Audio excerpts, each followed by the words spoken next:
صلوا علی الحبیب صلی اللہ علی محمد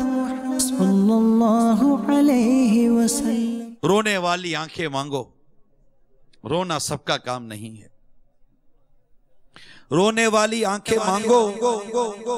رونا سب کا کام نہیں ہے۔ ذکر محبت عام ہے لیکن سوز محبت عام نہیں۔ سوز رقت قلبی اور اللہ عز و جل اور اس کے پیارے حبیب صلی اللہ تعالی علیہ وآلہ وسلم کی یاد میں رونا، یہ ایک عظیم الشان نیکی ہے، عظیم الشان نیکی ہے۔ کبھی کوئی رو رہا ہوتا ہے تو ہم سوچتے ہیں کہ یار یہ کیوں رو رہا ہے، اس کو یہ رونے کی جگہ ہے، ارے بچہ تم رو کے دکھا دو اس کی جگہ پر چلو۔ یعنی کسی کو روتا دیکھ کر ہم سوچتے ہیں کہ یار یہ کیوں رو رہا ہے،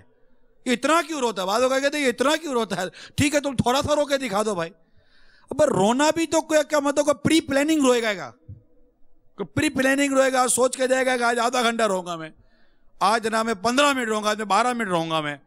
ڈیفینیٹ کوئی ایسا نہیں کرتا۔ ہمیں سب کے ساتھ حسن ظن رکھنا چاہیے۔ کوئی بات چوٹ کر جاتی ہے، کوئی بات اس کو محسوس ہو جاتی ہے، کوئی چیز اس کو چھیڑ دیتی ہے اور وہ رونا شروع ہو جاتا ہے۔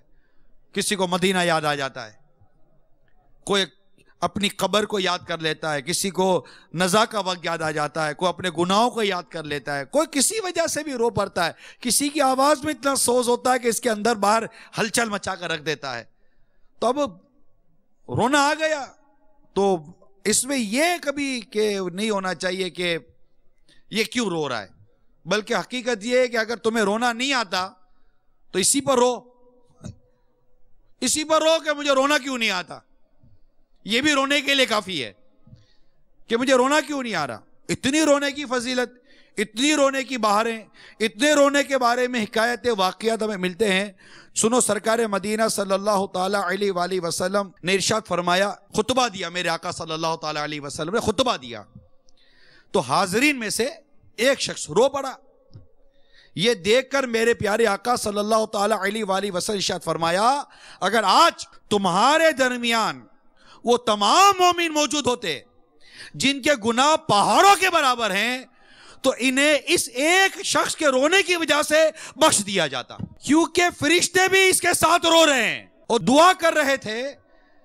کہ اللہ عز و جل نہ رونے والوں کے حق میں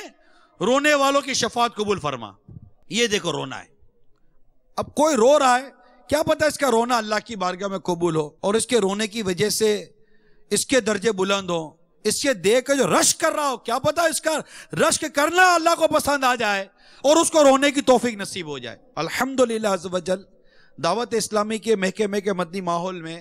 جہاں بے شمار برکت ہے نا، وہاں ان میں ایک بہت ہی پیاری اور بہت ہی حسین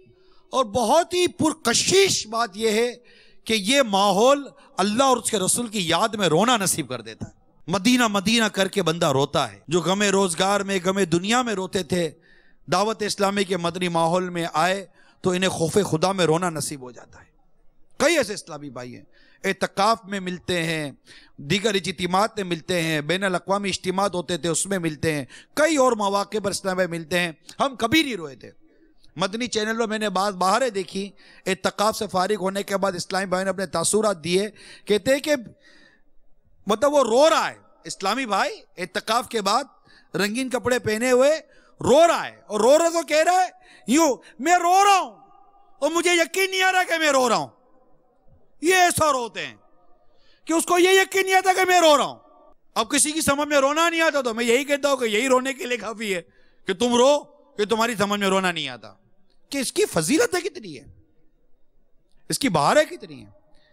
میرے آقا مکی مدنی مصطفیٰ صلی اللہ تعالی علیہ وآلہ وسلم ارشاد فرماتے، جس مومن کی آنکھوں سے اللہ عز و جل کے خوف سے آنسو نکلتے ہیں، اگرچہ مکھی کے سر کے برابر ہوں، پھر وہ آنسو اس کے چہرے کے ظاہری حصے کو پہنچے تو اللہ عز و جل اسے جہنم پر حرام کر دیتا ہے۔ یہ رونا ہے۔ اور کیا بات ہے رونے والوں کی۔ حجت الاسلام حضرت سیدنا امام ابو حامد محمد بن محمد غزالی علیہ رحمت اللہ علیہ نقل فرماتے ہیں حضرت سیدنا ابراہیم خلیل اللہ علیہ نبینا و علیہ الصلوۃ والسلام جب نماز کے لیے کھڑے ہوتے تو خوف خدا کے سب اس قدر گریہ و زاری فرماتے، یعنی روتے کہ 1 میل کے فاصلے سے ان کے سینے میں ہونے والی گڑگڑاہٹ کی آواز سنائی دیتی تھی۔ جی چاہتا ہے پھوٹ کے روں تیرے غم میں اللہ، مگر دل کی قساوت نہیں جاتی، یعنی قساوت سختی، کہ جی تو چاہتا ہے کہ ہم بھی اللہ کی یاد میں پھوٹ پھوٹ کر روئیں، نبی پاک صلی اللہ علیہ وسلم کی یاد میں پھوٹ پھوٹ کر روئے، اتنا روئیں اتنا روئیں اتنا روئیں کہ آنسو انگارے بن جائیں، داڑھی ہمارے گال پگھل جائیں، اتنا روئیں اتنا روئیں اتنا روئیں، لیکن کیا کریں، دل کی قساوت نہیں جاتی، دل کی سختی نہیں جاتی، کہ نہ رونا یہ ایک دل کی قساوت کی نشانی بھی ہے، دل کی سختی کی نشانی بھی ہے، کہ خوف خدا سے تو پتھر بھی روتا ہے، پتھر بھی خوف خدا سے کانپتے ہیں، پتھر بھی خوف خدا سے روتے ہیں، پتھر بھی خوف خدا سے گش کھا کر گر جاتے ہیں، بلکہ ایک پتھر کو روتے ہوئے تو اللہ کے نبی نے دیکھا۔ اس کے رونے کا سبب معلوم یہ ہوا کہ وہ جہنم میں پتھر ڈالے جائیں گے، یا ایھا الذین آمنوا قوا انفسکم واہلیکم نار وقودھا الناس والحجارہ، اے ایمان والو اپنی اپنے گھر والوں کی جانوں کو بچاؤ اس آگ سے جس کا ایندھن آدمی اور پتھر ہیں۔ یہ پتھر کے متعلق یہ بات سن کر وہ پتھر رو رہا ہے، اس کے متعلق اللہ کی بارگاہ میں عرض کی گئی، اور وہ پتھر کے متعلق یہ جیسے بشارت ہوئی کہ اس طرح کے پتھر نہیں جلائے جائیں گے، واقعے کا مضمون ہے۔ پھر دیکھا پھر وہ پتھر رو رہا تھا، ارشاد فرمایا اب رونے کا کیا سبب ہے، تو پتہ چلا وہ اس وقت خوف خدا سے رو رہا تھا، اب شکر خدا سے رو رہا ہے، شکر الہی میں رو رہا ہے، اللہ کا شکر ہے۔ یہ دیکھیں یہ رونے والے کی یہ ادائیں ہوتی تھی،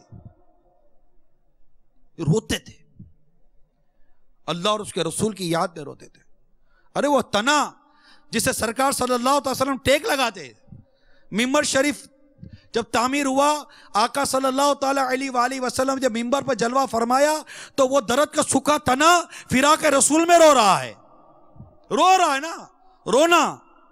وہ رو رہا ہے، تنا سوکھا تنا جس کو آپ کہتے ہیں، فراق رسول میں وہ رو رہا ہے۔ آقا صلی اللہ علیہ وسلم دنیا سے رخصت ہوتے ہیں تو صحابہ کرام رو رہے ہیں، بلال حبشی رضی اللہ تعالیٰ عنہ رو رہے ہیں، تو رونا آقا صلی اللہ تعالیٰ علیہ وسلم کی خود گریہ و زاری کے متعلق میرے آقا اعلیٰ حضرت امام اہل سنت مجدد دین و ملت پروانہ شمع رسالت مولانا شاہ امام احمد رضا خان علیہ رحمت الرحمن لکھتے ہیں، اللہ کیا جہنم اب بھی نہ سرد ہوگا، اللہ کیا جہنم اب بھی نہ سرد ہوگا، رو رو کے مصطفیٰ نے دریا بہا دیے۔